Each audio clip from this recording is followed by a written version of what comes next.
Le Temple libre de la rue Stedman est un lieu de rassemblement construit en 1821 dans le style Nouvelle-Angleterre.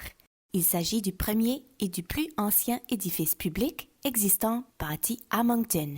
Les premiers colons de Moncton, dont la population se chiffrait à moins d'un millier de citoyens à l'époque, ont imaginé le Temple libre comme lieu de culte provisoire pour toutes les confessions religieuses, à l'époque où l'on planifiait et construisait des églises permanentes.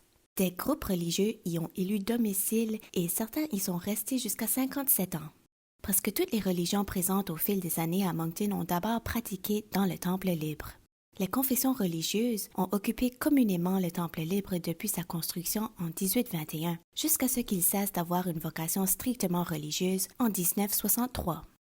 Même s'il a été pensé à l'origine comme lieu de culte omniconfessionnel, il n'y a pas dans l'austère architecture georgienne de cet édifice d'iconographie ni de symboles religieux. Cette absence de symboles permettait de s'assurer qu'on ne mettrait pas en valeur l'influence d'une religion en particulier.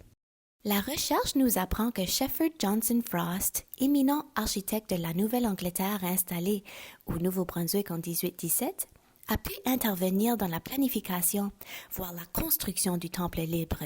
Cette théorie a été récemment confirmée lorsqu'un descendant de Frost a visité le site et proclamé que l'entrée de style Portsmouth était une caractéristique emblématique du style de l'architecte. Les préparatifs du centenaire du Temple libre en 1921 témoignaient de l'esprit de la coopération religieuse et séculaire. Après un siècle de remodelage et de négligence périodique, les administrateurs du Temple libre ont travaillé aux côtés de groupes religieux, comme les Adventistes du septième jour, et les groupes séculaires, comme le Flatiron Gang, pour renouveler la structure et les terrains.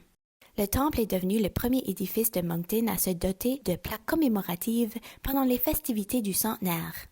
La ville de Moncton a fait de la restauration complète du Temple libre l'un de ses projets du centenaire de la ville en 1990. La même année, on a attribué au temple la désignation de lieu historique national.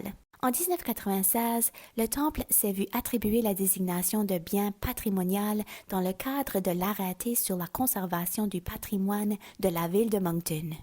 Les terrains du Temple libre comprennent le plus ancien lieu de sépulture de la région, qui date d'avant le temple lui-même. C'est d'ailleurs ici qu'ont été inhumés la plupart des fondateurs du Temple libre, dont Hannah et William Stedman, qui ont donné le terrain sur lequel est construit le bâtiment, ainsi que les administrateurs à l'origine, soit Ichabod Lewis et Solomon Trites. Aujourd'hui entièrement restauré, le Temple libre est l'ouvrage le plus important conservé par le musée de Moncton et sert aussi de lieu de rassemblement pour des groupes séculaires et religieux de toutes les confessions, en plus d'être loué à des particuliers pour des mariages, des assemblées et des événements spéciaux.